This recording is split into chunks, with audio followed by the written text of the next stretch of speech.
to present her research to us. Donna is a longtime CARLA Summer Institute co-teacher and has done many projects for CARLA and is really an honorary CARLA member.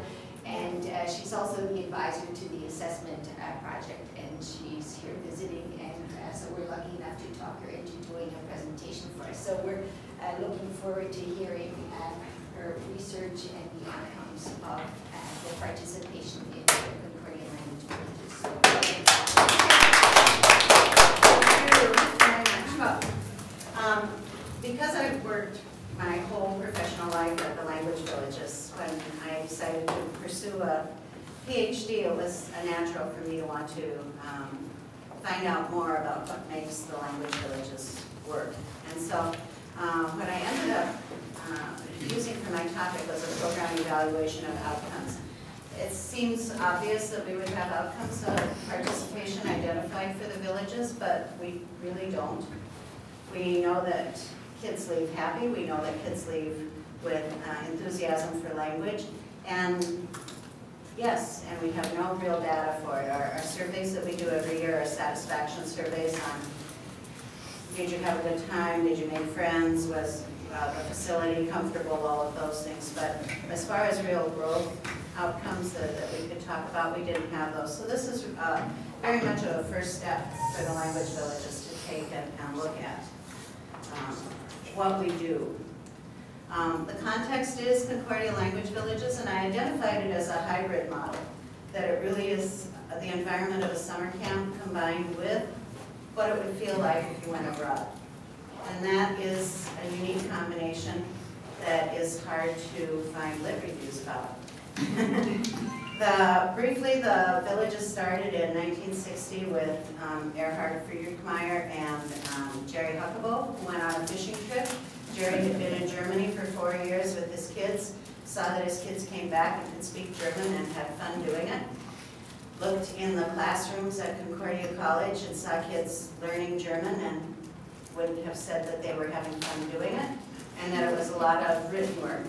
And he saw his children being able to communicate, to actually talk to people and have courage for it. And so when he was talking to Erhard Friedrichsmeyer on their fishing trip, he said, what could we do to make that experience of Germany come alive for kids? And that led to Lagerwalze in 1961. They said, what if we could create a little village where kids could feel like they're in Europe, in this case Germany. And so in 1961 they started a 2-week camp experience for young children from the Fargo-Moorhead area, mostly 75 students at the end of the 2 weeks. It was pronounced a great success.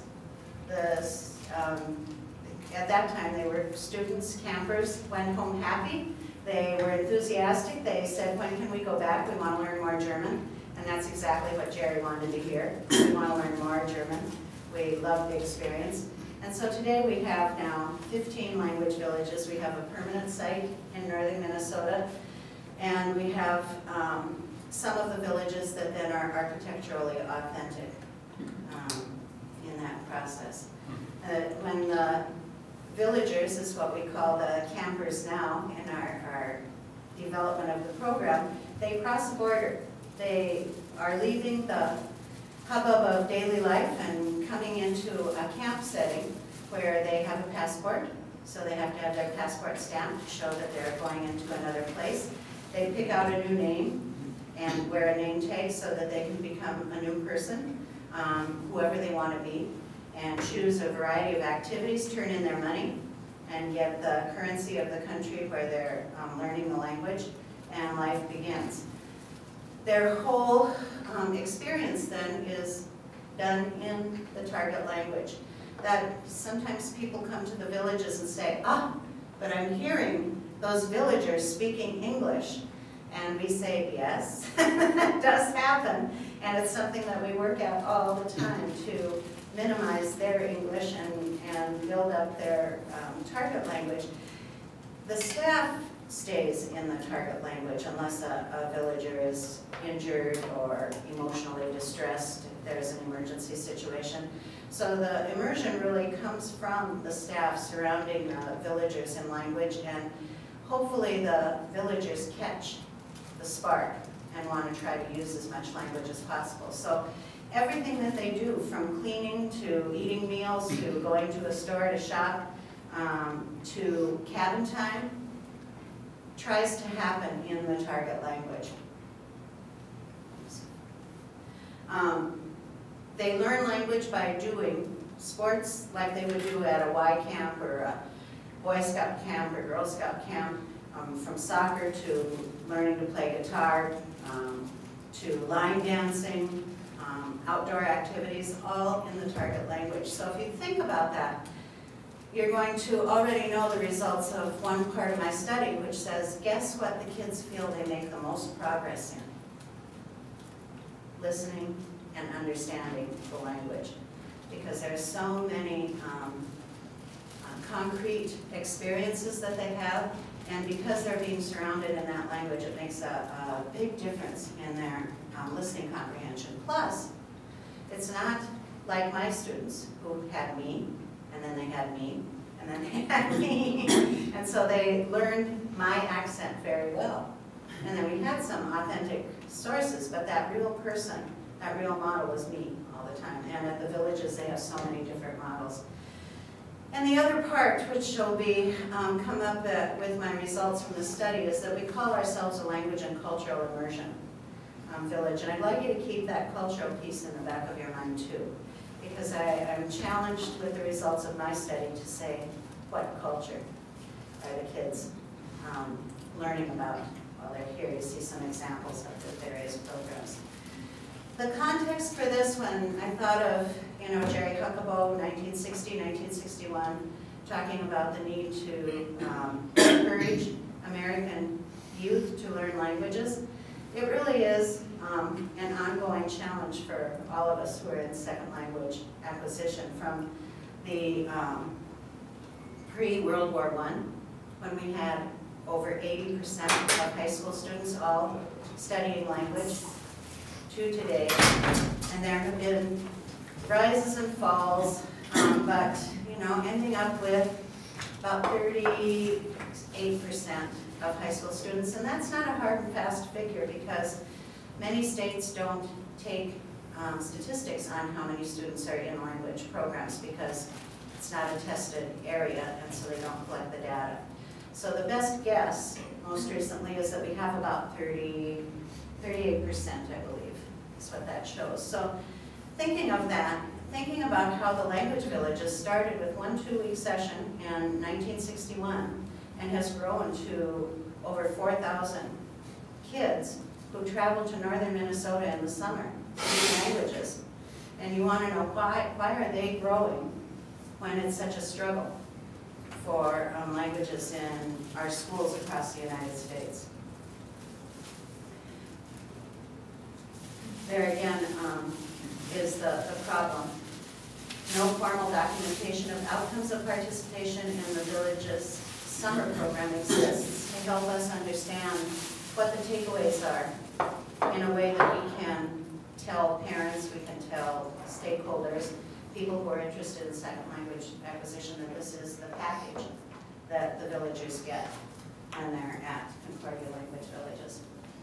My purpose of my study was to describe the outcomes, to strengthen our current program at the villages, to say what are we doing well, what could we be doing better, contribute to the knowledge base in second language acquisition, because I wore 2 hats through my whole career. I was a classroom teacher during the year and a language village leader in the summer. And then ultimately to inform stakeholders of the value and worth of the program and what can we learn from it. Significance, again, to identify those outcomes of participation in a unique model with 50+ years of success. Connect those outcomes to achievement of our mission statement. Collect judgments about achievement of the outcomes influence our choices in programming and maybe make a difference in the way second language acquisition happens across the United States. This was my research question. How do stakeholders in L'Artibois, the French language village of the language villages, describe achievement of the mission statement to prepare young people for responsible citizenship in our global community? In terms of language acquisition, cultural understanding, global-mindedness, personal development. Those 4 areas, and I'll explain how I came up with those 4 constructs for the survey that I developed. Prior research, just very quickly, we haven't had a lot for 50 years. There hasn't been a lot of examination of our program. Dr. Cohen's here, I see, and we have his research with Heidi Hamilton that has made a substantial contribution to helping us understand who we are. And then after their work, the work of Tove Dahl, who's the dean of the Norwegian village, and especially the paper that she wrote on sociocultural theory and action at the villages in 2003 already, before second language acquisition theorists were really thinking about sociocultural theory and how it plays into second language acquisition. Now, it's a hot topic. If you're reading the current literature and research that's going on, lots of people have said we need to look at that more carefully and think about that real communication and how that happens and how do we set up classrooms for communication to happen. When I had to do a review of the literature, given that we're a hybrid model, I had, a foot in both worlds, which made it a real challenge. So I looked at summer camp outcomes and then also language and cultural understanding and global-mindedness in terms of study abroad, and used that as my frame. The challenge with that is that virtually all those studies are for college students. We were talking 7 to 18-year-olds, so there's a disconnect there. Most of those studies, they're abroad for at least a month. And the ones where they have really done the research 6 months a year, our program is 1, 2, and 4 weeks. So there were huge disconnects in trying to look for similarities and patterns, except to say that we did find that the challenges that study abroad research has are the same that we have at the villages in terms of being able to follow students for a long term to see what the impact is. In terms of what really is making the difference. Sally Magnan at the University of Wisconsin and her colleague did a study of French students who were in Paris. And she said, she listed, I think, a half a page in her article of all the variables. Was it that they lived with a family? Was it that their friends were their age but native speakers of French? Was it that they got involved in community activities? Was it that they had a intermediate level of language proficiency before they even went abroad? And on and on and on and on. And those are the variables that we have at the villages too, because people are quick to tell us, kid who wants to go to northern Minnesota and practice a language is already predisposed to want to be a speaker of that language, so how do you know that you're making a difference in their lives? So, huge challenges. The personal development and global-mindedness, we were able to use both summer camp literature and study abroad literature to look at that. And again, finding that anytime young adults, kids are put in a situation where they have to start taking care of themselves and making decisions for themselves without having their parents around, they're going to grow, hopefully in a positive way, as they take more responsibility for their need. This is my theoretical model, and it comes from Lave and Wenger and their research in situated learning. And as I was reading and trying to figure out what are we really like, and I certainly went down the path at the very beginning about immersion, and went down that path and came to the conclusion that that wasn't informing what I was looking at in terms of what the students villagers take away. And so I ended up, based on Tova Dahl's research in sociocultural theory, looking at situated learning and really found that it resonated with what we're trying to do at the villages. So you have a situation, isolated, very important. We've talked about, do we need to be at a summer camp for the language village system to work? And we have pretty much decided yes. We need to know more about that, why yes is important. We think it's yes because it's isolated, so they do feel like they're in a different place. We think it's yes because they're in the out of doors, which is not like school, which lowers the affective filter, and that's no small statement for that. So Langue du Bois is a situation, and then what happens once the kids are at a summer camp? We really encourage summer camp activities, all in the target language. So it's those social interactions and opportunities, and the villagers said when we did the open-ended questions and did focus groups, what do they value most about the experience? And that is the chance to talk to so many different people and meet people from across the United States and around the world. And having that opportunity for that interaction is so important. And what the villages hope, based on our mission statement, is that given that situation, given those opportunities, hopefully positive role models for the villagers and the right combination of experiences, that they leave as a global citizen. And the four aspects of that global citizenship is language, ability, cultural understanding, global-mindedness, and greater self-confidence, personal development on the way. So I used Daniel Steffelbein's SIP model for the program evaluation and worked on the product aspect of it to identify the intended and unintended outcomes related to our mission and look at what other people said about those outcomes if we were achieving them and determine whether the program was worthwhile as a result. My first challenge was to develop a questionnaire because we aren't like other programs. So that was a big part of the work that I did, and then collecting the data and analyzing it afterwards. For the questionnaire, I started with Jerry Huckable's memoir, what he said he wanted to do and accomplish. And then I was looking for what kids, villagers, said they got out of the experience. And so I picked for my group to inform me staff members who had been villagers. One of the reasons I picked that group was because we have a really difficult time keeping track of our past villagers who have gone on. They move, many of our files don't have email addresses change. It's really a challenge for us, and we're trying to get better at it. But I knew that if they were on staff and they had been a villager, that we would have that information, and I could get a group of informants for me to say, think back to when you were a villager, what did you take away from this experience? And I left it very open-ended.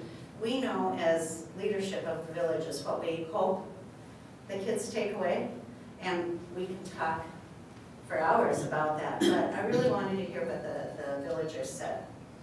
Took their responses and coded them, and then did a 26-statement questionnaire to give to the villagers at the French village. For content validity, as I said, I used Huckable's memoirs, the Lit Review, the 2006 CLV staff members who were former villagers, and then I field tested with staff members. And face validity, I used our Director of Summer Programs and our Executive Director to say, does this survey capture what you think villagers take away? The reliability for the questionnaire was very good. I had an excellent survey professor, so that worked very well. And then we collected descriptive data about the 2 sites, and I'll talk about the importance of having the 2 sites for the French village a little bit later. All in all, we had a 85% response rate, 585 villagers completed the questionnaire, and we had 571 usable questionnaires at the end. Most of them 2-week villagers, which is the heart and soul of our program. Most of them 12 to 13 years of age. 3/4 female. What can I say? It's a French village. We try hard, but it's always been difficult to try to balance that. And interesting, the mean number of summers of participation, currently 1.9 for this particular group. I did an exploratory factor analysis to see if my survey held together the way I had set it up. And what we found in looking at it was that there were 2 factors that we retained, and one was personal growth, and global-mindedness became a subcategory of that. And then the other one was language acquisition with cultural understanding as a subcategory for that. I interviewed the leadership of the language villages. I did staff member interviews and focus groups with the villagers in addition to the survey. Quickly, so that I have time for questions at the end. In terms of prediction of the mission statement, we concluded that time does matter, that the more summers, the longer the stay for the villagers, the greater the chances were of them achieving the mission statement. We also found that prediction of achievement of the mission statement wasn't related to their age, wasn't related to gender, and wasn't related to the location of the village. The 4 categories and the mean for each of those globally, it was a 7-point Likert scale. So language acquisition was the highest. If you look down the list, you see cultural understanding was the lowest of those 4 categories. Still positive, but you know, when you look at your data and you look for things that surprised you, that was a little surprising to me that that was not quite as high as language acquisition. Global-mindedness, personal development. I'll go into the details here. This is the highest means out of the 26 statements. 4 of the 5 are in language acquisition and 1 was in global-mindedness. So, and number 1, that increased ability to understand spoken French, that came out so completely in what the kids said in their focus groups, what the kids wrote in their open-ended responses to when you think of Lac du Bois, what do you think of, and why do you come back? We asked the returning villagers, why do you come back? And they all talked about how much better they understand the French language because of the time they spend at the villages. Increased desire, interest in travel, increased ability to speak French, and confidence as the top 5 outcomes. When I broke it down according to the constructs under language acquisition, this is, I think, underlines, underscores what Jerry Huckable wanted to happen in the program and is still happening according to the villagers. Reading and writing French, not so much, but that's not what our emphasis is. And I think that we can do a better job of being clear about that for people also who are thinking about our program and what are its strengths with it. This is no small statement that the villagers leave with confidence to want to try to use the language. I remember being such a fearful speaker of French when I was starting out. The first time I went to France and had to actually talk to as I would say, a real life French person, I was scared to death because I'd only ever talked to my professors and my teacher. And so that was really meets what Jerry had envisioned. The kids said that it's not like learning at the villages. You just do language, exactly what the textbook that Heidi Hamilton wrote talked about. It just happens. Cultural understanding, which in factor analysis became a subcategory of language acquisition. You can see the statements, I've abbreviated them here. This prepared to live in a francophone country was the lowest one. Of the 26 statements, that was number 26. And I thought that was interesting and worthy of us thinking about a little bit more, because we say it's a, the stepping stone to going abroad. And at least at Lac du Bois in 2007, the kids went, really? A little bit, but not sure. And something that we need to talk about. And also those other components that we asked them about for culture. I'm not sure we had the right statements on the survey for that. When the kids were asked about culture, what they commented on, again, most often was the opportunity to meet our staff members from West Africa. That was culture to them. And that was their first statement. My counselor's from Senegal, my counselor's from Cameroon. I never knew there were anything about the continent of Africa or about those countries, and now they didn't talk about France. Even though they ate quiche and had all sorts of other cultural pieces, and the schedule's supposed to represent a bit of what the France is like. What was front and foremost in their head was, wow, I met these counselors from French West Africa. Global-mindedness was the third category, and it ended up with factor analysis to be a subcategory of personal development. And as I read more about personal development, it was, again, it's young people broadening their view of the world, very much oriented towards personal development.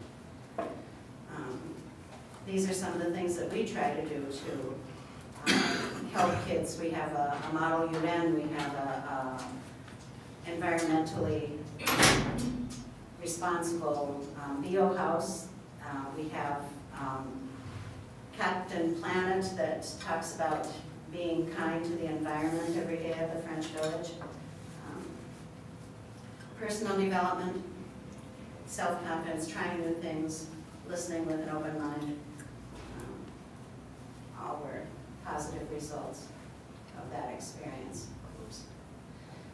Additional findings. You have your 26 statements, the kids rate them, and then you say, so, what else can you tell me? And we ask that in focus groups too.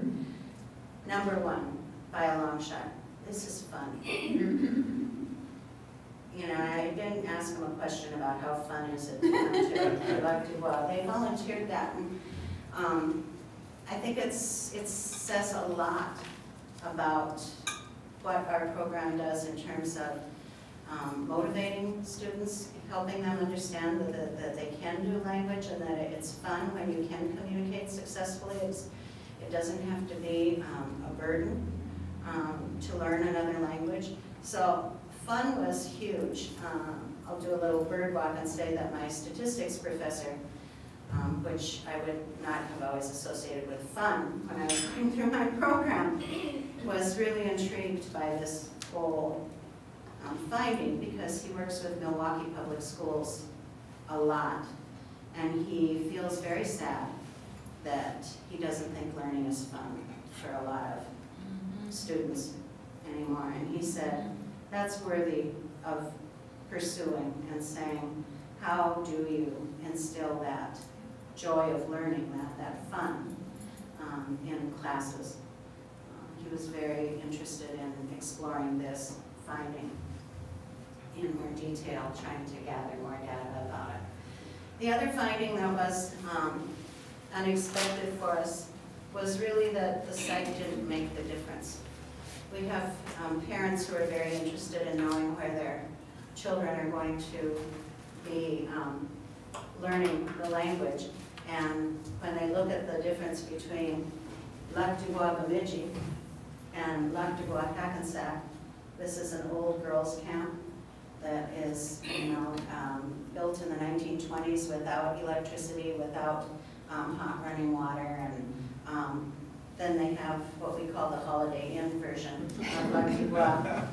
Some people will pick it on appearance, but what we've always said to parents and what we have some data now to back up what we say, is after you're done seeing the Holiday Inn versus Hackensack, our rescue facility, it's the program that carries the meaningfulness of the experience. It doesn't matter that you're in a fancy building or you're in a rustic one. We saw no difference between outcomes for the Hackensack group or the Bemidji group. Implications for classroom, and then I'll take questions. Context, when I think of myself as a classroom language teacher and always being encouraged to make sure that the students know what context they're using the language in, and I think we have to do a lot more than put a little statement at the top of the activity saying, pretend you're in a cafe. We are limited. We do have a classroom, 4 walls, but I think that helping kids realize that for this unit of instruction, we're going to be in Nice, and everything we do is going to be related to that, and give them as much of a flavor for it as possible, I think can help make it real for them. It's not perfect. The language villages aren't perfect. Interaction, we know that teachers need to talk less and kids need to talk more and need to be doing more. I think that what happens at the villages can translate that way in the kinds of activities that we set up for students so that they can interact. And now that we have the wonderful technology that can connect us, if we're not connecting with other people who are speaking that language, I think that we're missing a huge way to motivate and to also help students improve and find the value and worth of their exploration of another language. And then fun, serious fun. You know, that if you're not smiling, I think as an instructor and enjoying what you're doing and helping kids find the joy that you found in learning to communicate in another language, I think, again, that you're missing the whole purpose of learning. The learning is fun. You want lifelong learners. This is just a first step. I certainly consider myself to be a novice researcher, but it was insightful for us at the language villages to think about what we do well, to think about what we could do better, to say, are we accomplishing all that we say we accomplish? Just want to backtrack for one short minute about culture and how that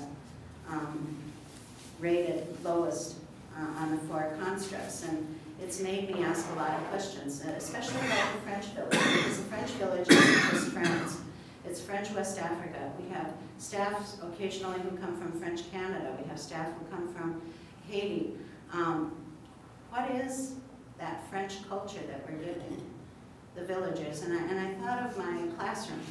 What is that culture that we're giving my students? I think that, you know, I was probably for a very long time in my effort to give them everything. Culture ended up being that old model of spray and pray, where you give them, you know, a lot, a little bit of everything, and then not. What do they think? Do they think the whole French-speaking world is like this, or it really isn't like any of this, or what is it? So another topic that we've been exploring at the villages is this notion of, are they learning the culture of the French, German, Spanish-speaking world, or are they learning Concordia Language Village culture? And is that okay? Because it is a summer camp. And so through learning Concordia Language Village culture, are you learning how to enter into another culture, but not identifying it with a particular place or group of people? That's a huge question for us, and worthy of additional exploration. So now I will be quiet for sure. Thank you for listening to me. Our son spent a full month in the the French village in the high school program. He did brilliantly. He came back to high school. He jumped to the 5th level. So, and there was documentation. They had to take those exams. So you might not have total documentation in the villages, but you certainly have those credit course results. You know, but I will say that unfortunately those, it shows an angle. Yeah, okay. They've gotten better at it, but it's, many of those are written rather than assessing what the kids can do interpersonally. Yeah. And especially, I think that it is a challenge for us to figure out what they're taking away in terms of cultural understanding. Yeah, well, I mean, I don't want to be pursued. That was just sort of an aside. Our son married a Venezuelan. They only speak in Spanish. I think the French, that summer, he came back incredibly fluent, totally agrammatical. There didn't seem to be much agreement in anything. And part of it, since we visited him there, and also the research I did with Heidi, I was in the village a few times, as well as the French-Canadian program. A lot of the counselors in that program are not natives, and they are models of American culture, and they do a French overlay. Like once during lunch, they acted out a scene from the Titanic. So that's mainstream culture. It's not French culture. They did it all in French. It was adorable. But it wasn't French culture. And then I also was struck by your African element and so forth. So it's cultures, but also you can put it out the ratio of male to female. Our son had at least 2 girlfriends, one that lasted during the village and one well after in Wisconsin. And I think that social element, particularly for high schools, is enormous. And they're not hooking up with French, they're hooking up with fellow Americans elsewhere, you know, in the country, which is so beautiful. It's so, the diversity is great. So, I mean, I don't think it's so surprising, given his experience and us looking at it as parents, it was largely American culture with a French language overlay. And that probably does explain a certain amount what's happening in that village. Yes. I think less so in the Japanese village, less so perhaps in the Russian village, where the counselors tend to be more exclusively native. Well, and if you have a target language that's spoken in a confined country, Norwegian in Norway. Yeah. Yes, there are regional differences in Norway, and certainly those need to be addressed, but it's not the same as the French-speaking world. For example, I think it's a different. One of the things that Carol Ann said that she would be interested in pursuing is, because she's so interested in the teaching of culture and what are kids really taking away from our classrooms, from the villages. And she said she would like to do the same kind of survey with the Chinese village where there aren't cognates. And she said then, you know, to really see what are they understanding, what are they taking away. If we're respecting this immersion environment where the staff, the leadership is not speaking English, what can the kids understand, and is that the best choice, or should there be an island time where they can process and reflect and go deeper into their understanding? I think it's worthy of our examination for a program, because we call it a language and culture immersion program. So thank you for those comments. So those are insightful, helpful. And thank you for doing the research. I think it's wonderful. I think it's wonderful you did this study, and I agree with you. We have more. We do. You know, it's a starting point. It tells us what we need to do next. So Carol Ann has said she would author an article with me. She was my methods teacher when I started learning to teach.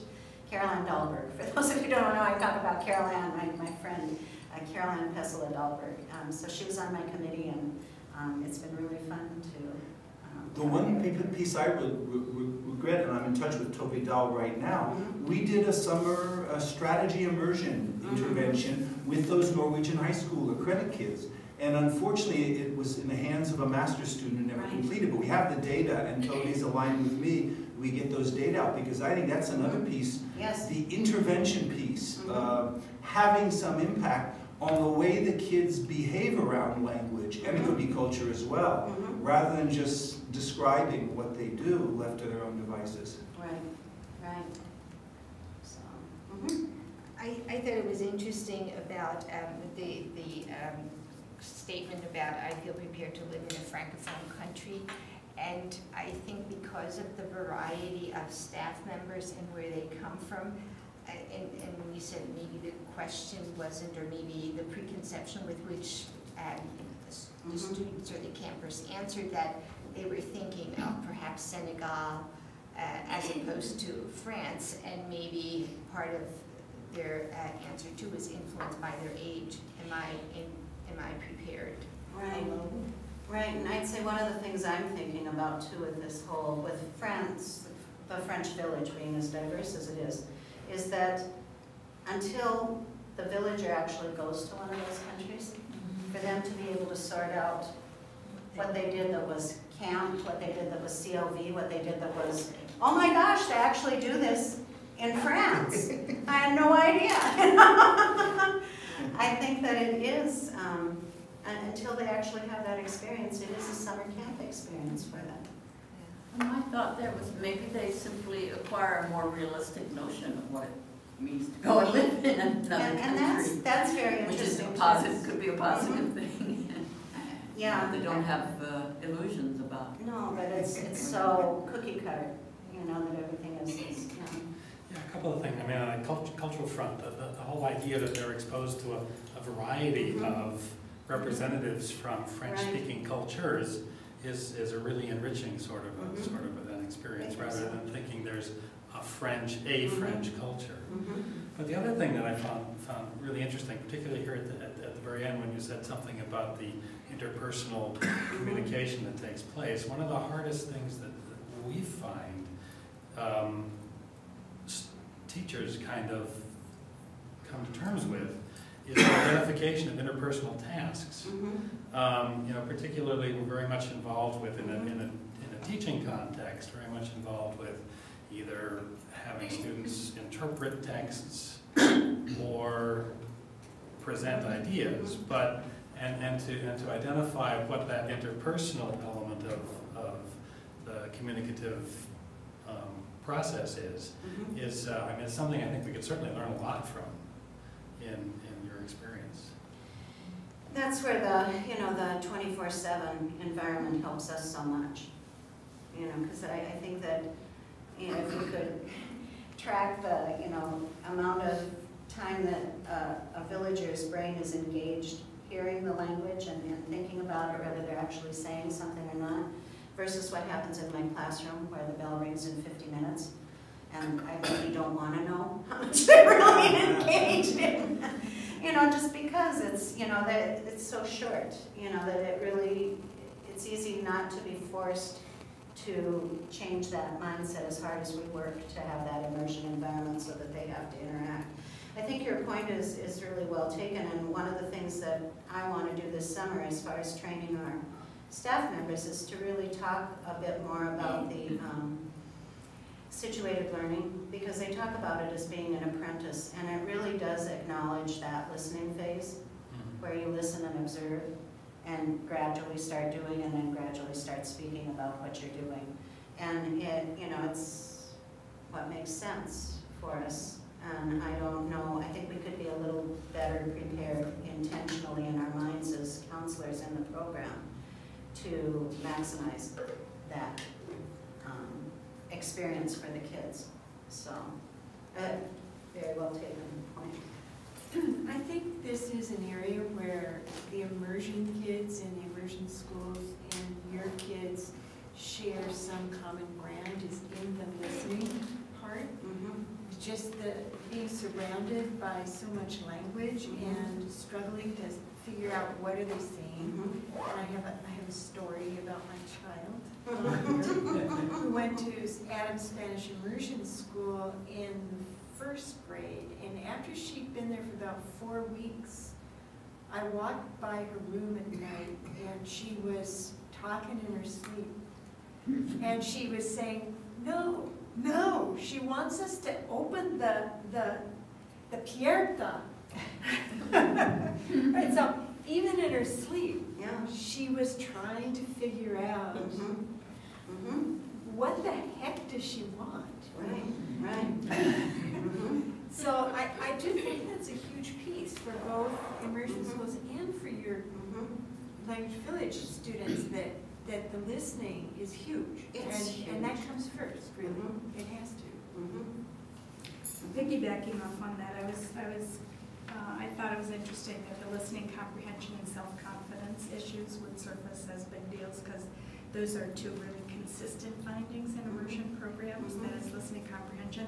And also I think it's really interesting around interaction, because I think a core challenge in the language villages, and it's also a challenge in any educational context, is that the vast majority of teaching and learning ends up being rather impromptu. That's really what's true, because of time constraints in planning, etc. And when we have impromptu language situations, what happens is the person who's got the proficiency ends up doing the vast majority of the talking. And I experienced that in working with staff, and myself being on staff for many, many years, because you're always on the fly. Everything is always on the fly. It's the same thing that happens to teachers. And what we know is the amount of time and attention that has to go into figuring out how to create interpersonal experiences that elicit language, or design and engineer environments and tasks in such a way where it actually gets the learners using language in meaningful, effective ways.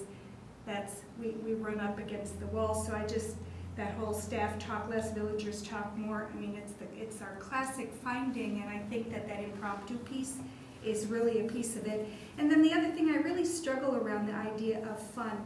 And I think because education, especially immersion contexts, when these teachers are being held accountable ultimately for the rigor of the academic, my daughter, my sister are both right now in programs. They've been in the language villages. The luxury of the language villages is that at the end of the day, everybody knows that fun has to trump everything else, because kids pay to come here and they come back for fun. It's not that they don't get language, it's just that at the end of the day, it's got to be about fun. And the challenge in education is we keep piling on with standards and paperwork and that it is extremely difficult. The pressure that educators are under, it's really very, very challenging for it to remain much about fun, because at the end of the day, it can't be, sadly. I mean, and that's said too strongly, but it's just that the pressures that people in school contexts, especially those where you're accountable for academic content and literacy development, they are such that fun on some level it goes by the wayside. It can't be the highest priority. Maybe it's in the way you define that word fun. You know, I'm intrigued by it because the kids identify it, you know, what causes kids to soar. I think that fun is where kids are relaxed enough to let learning come into their brain.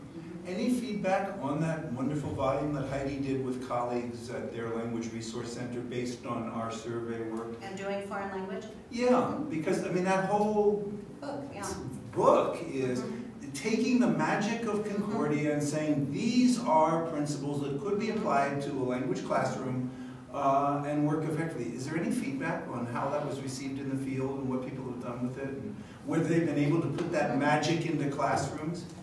I'm not sure that this qualifies as feedback, but we use it with the Minneapolis Arabic and Chinese program. We've used it there, we've used it for different workshops at times, and teachers find useful components. So it's I would well think so. received, yeah. I thought, I mean, that's going in the other direction. That's like, let's slide some of that fun over into the school. I also think that it's, for some, one of the challenges that we have is that teachers teach the way they were taught. Even when they hear about or read about other ways of doing things, and it takes collaboration, it takes courage on their part to say, let's try it this way and see if it works. You know, because I know how I learned, and I learned this way, and it wasn't pretty, but I learned. So that's my litmus test to say, you know, that's the strategy. And it isn't all rosy in the villages. In my Japanese village experience, observing the American teacher, the way she taught putting on and taking off clothes, she had a big bag, and a lot of women's clothing, and she had the guys have to put on the women's clothing, and everybody was in absolute hysterics. How did the Japanese counselor do it? He had notes, he had handwritten notes, and he had a circle, and he had people going. It was a lesson. It was a formal lesson outdoors. Very boring. So it isn't every single counselor at Concordia who does it in this exciting, fun way.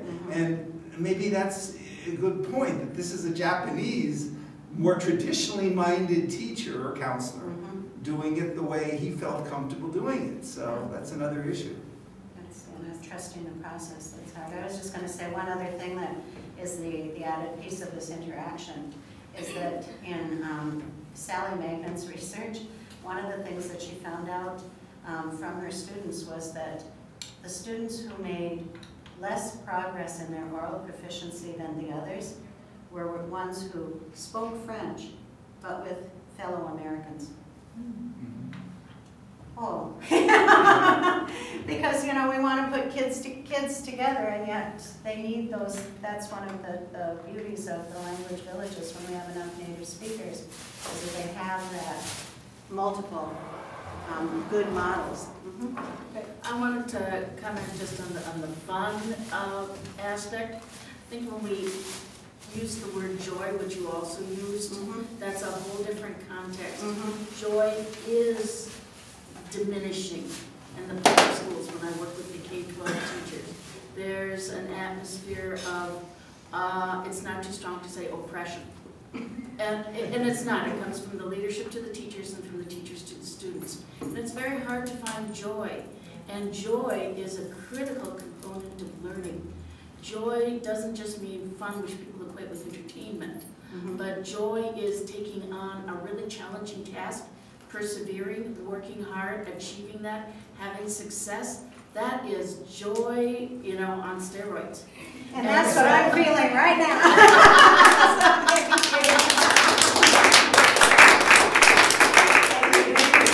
Please come up and continue talking, but some may need to leave. Yes.